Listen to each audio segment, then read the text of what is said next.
Hello बच्चों, आइए इस प्रश्न को पढ़ते हैं। कांच जिसका अपूर्णांक 1.5 है का बना एक प्रिज्म एक किरण को 4 डिग्री से विचलित करता है। प्रिज्म कोण है।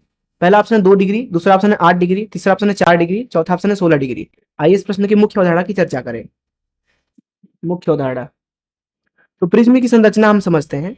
मान लीजिए कि कांच की बनी एक ऐसी संरचना है जिसमें जो प्रकाश की किरण है वो दरअसल दो सतहों से गुजर रही है। मान लीजिए आपतित किरण कुछ इस तरीके से आई और अपवर्तित किरण कुछ इस तरीके से निकल गई, तो इसने दो सतहों को, तो यह दरअसल दो सतहों से गुजरा है, तो इस संरचना को बोलते हैं प्रिज्म। यहाँ पे हम एक पतला प्रिज्म बना लेते हैं। ये मान लीजिए एक प्रिज्म है, इसका प्रिज्म कोण मान लीजिए कि ए है। अगर ए का मान 10 डिग्री से कम होता है तो दरअसल यह प्रिज्म पतला प्रिज्म कहलाता है।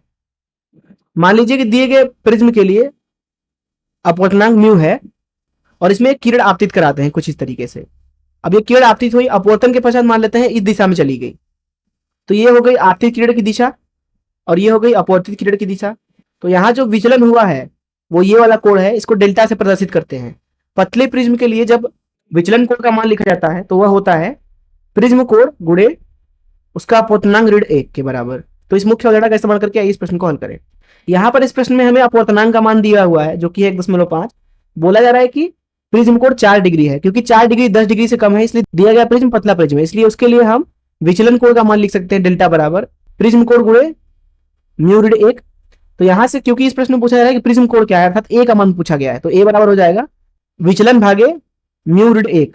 अब विचलन कोण का मान यहाँ पे दिया हुआ है 4 डिग्री, तो ऊपर 4 लिख लिया, नीचे म्यू ऋण 1, तो यहां लिख देंगे 1.5 ऋण 1 के बराबर। तो यहां से हम लिख सकते हैं कि यहाँ पे प्रिज्म कोण का मान हो जाएगा ए बराबर 4 भागे 1.5 ऋण 1 मतलब कि 0.5, तो ये आ गया 8 डिग्री के बराबर।